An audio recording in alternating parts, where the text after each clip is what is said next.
Hi friends, இன்றைக்கி நம்ம பார்த்தீங்கன்னா சைவ பிரியர்களுக்கு ரொம்பவே பிடித்தமான காலிஃப்ளவரில் சூப்பரான திக் கிரேவி எப்படி பண்ணுறதுன்னு பார்க்கலாம். ஸோ அதுக்கு முன்னாடி இது வரைக்கும் நம்ம சேனலை சப்ஸ்கிரைப் பண்ணாதவங்க சப்ஸ்கிரைப் பண்ணிக்கோங்க. மறக்காம பக்கத்தில் பெல் ஐக்கானை கிளிக் பண்ணிக்கோங்க. வெல்கம் டு ரிமையந்திஸ் கிச்சன்.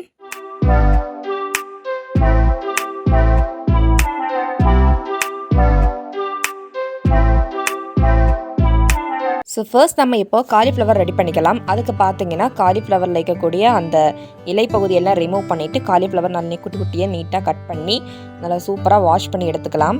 வாஷ் பண்ணி எடுத்துருக்க காலிஃப்ளவரில் பார்த்தீங்கன்னா கல்லுப்போ இல்லைன்னா பொடி உப்போ சேர்த்து வச்சுக்கோங்க. அப்புறமா இப்போ நம்ம கடாயில் கொஞ்சமாக தண்ணி சேர்த்துக்கலாம். தண்ணி சேர்த்து 1 ஸ்பூன் அளவுக்கு பார்த்தீங்கன்னா மஞ்சள் தூள் சேர்த்துக்கோங்க. அப்புறமாட்டு நம்ம எடுத்து வச்சுருக்கிற காலிஃப்ளவரை எல்லாத்தையுமே கம்ப்ளீட்டாக இதில் ஆட் பண்ணிக்கோங்க. இப்போ நம்ம என்ன பண்ண போகிறோம் பார்த்தீங்கன்னா காலிஃப்ளவரை வேக வைக்க போகிறோம்.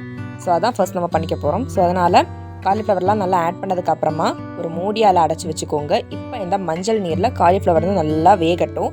10 நிமிஷம் கழிச்சதுக்கப்புறம் நம்ம பார்க்கலாம். ஓகே ஃப்ரெண்ட்ஸ், இப்போ 10 நிமிஷம் ஆகிடுச்சு பாருங்கள். நம்ம காலிஃப்ளவர் சூப்பராக வெந்து வந்திருக்கு. இப்போ இந்த காலிஃப்ளவரை மஞ்சள் நீர்லேருந்து தனியாக வடிகட்டி மாற்றி எடுத்து வச்சுக்கலாம்.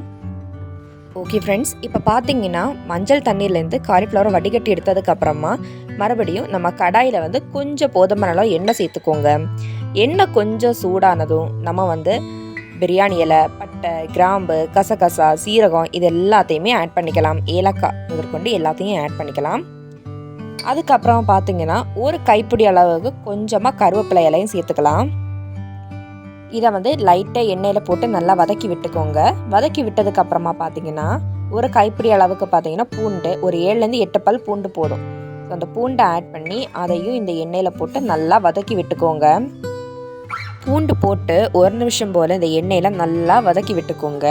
அதுக்கப்புறமாட்டு பார்த்தீங்கன்னா 2 ஸ்பூன் அளவுக்கு பார்த்தீங்கன்னா இஞ்சி பூண்டு விழுதை ஆட் பண்ணிக்கலாம். ஸோ இஞ்சி பூண்டு பேஸ்ட்டு ஆட் பண்ணதுக்கப்புறமா அதையும் இந்த எண்ணெயில் போட்டு 2 நிமிஷம் போல் நல்லா வதக்கி விட்டுக்கோங்க. 1 நிமிஷம் போல் இஞ்சி பூண்டு விழுதை நல்லா வதக்கினதுக்கப்புறமா பார்த்தீங்கன்னா ஒரு கைப்பிடி அளவுக்கு பார்த்தீங்கன்னா பெரிய வெங்காயத்தை ஆட் பண்ணிக்கோங்க. ஒரு முழு வெங்காயத்தை நல்லா நீளமாக கட் பண்ணி இதில் ஆட் பண்ணிக்கோங்க. இப்போது வெங்காயத்தையும் எண்ணெயில் நல்லா வதக்கிக்கலாம். வெங்காயம் பார்த்தீங்கன்னா கொஞ்சம் கலர் சேஞ்ச் ஆனதும் இப்போ நம்ம தக்காளி சேர்த்துக்கலாம். ஒரு பெரிய சைஸ் தக்காளி எடுத்துக்கோங்க. அதை இந்த மாதிரி நீளமாக கட் பண்ணி அதையும் சேர்த்துக்கலாம். இப்போது வெங்காயம், தக்காளி இது ரெண்டத்தையுமே எண்ணெயில் போட்டு நல்லா வதக்கிக்கலாம். தக்காளி பார்த்தீங்கன்னா கொஞ்சம் மசிஞ்சு வர ஸ்டேஜ் வர வரைக்கும் நல்லா எண்ணெயில் போட்டு வதக்கி விட்டுட்டே இருங்க. தக்காளி நல்லா மசிஞ்சதுக்கப்புறமா இப்போ நம்ம இதில் பார்த்தீங்கன்னா காலிஃப்ளவர் சேர்த்துக்கலாம். நம்ம ஏற்கனவே காலிஃப்ளவரை கொஞ்சம் வேக வச்சு தான் எடுத்திருக்கோம். இப்போ அந்த காலிஃப்ளவரை இதை கம்ப்ளீட்டாக சேர்த்துக்கலாம். சேர்த்து இப்போது இது எல்லாத்தோடையும் ஒன்றுக்கு நல்லாவே பார்த்தீங்கன்னா கிளறி விட்டுக்கலாம். ஒன்றுக்கு நல்லா மிக்ஸ் ஆகிடணும். ஸோ நல்லா மிக்ஸ் பண்ணி விட்டுக்கோங்க. மிக்ஸ் பண்ணி விட்டதுக்கப்புறமா பார்த்தீங்கன்னா இப்போ நம்ம இதில் தேவையான அளவு மசாலாஸ் ஆட் பண்ணிக்கலாம். ஸோ மசாலாஸ் பார்த்தீங்கன்னா 1/4 ஸ்பூன் அளவுக்கு பார்த்தீங்கன்னா மஞ்சள் தூள் சேர்த்துக்கோங்க. ஏற்கனவே நம்ம நிறைய மஞ்சள் தூள் சேர்த்துருக்கோம். அதனால் மஞ்சள் தூள் கம்மியாக சேர்த்துக்கோங்க. அதுக்கப்புறமாட்டு பார்த்தீங்கன்னா 1/2 ஸ்பூன் அளவுக்கு பார்த்தீங்கன்னா மிளகாய் தூள் சேர்த்துக்கோங்க. 1/2 ஸ்பூன் அளவுக்கு பார்த்தீங்கன்னா தனியாத்தூளும் சேர்த்துக்கோங்க. 1 ஸ்பூன் அளவுக்கு பார்த்தீங்கன்னா கரம் மசாலா சேர்த்துக்கோங்க.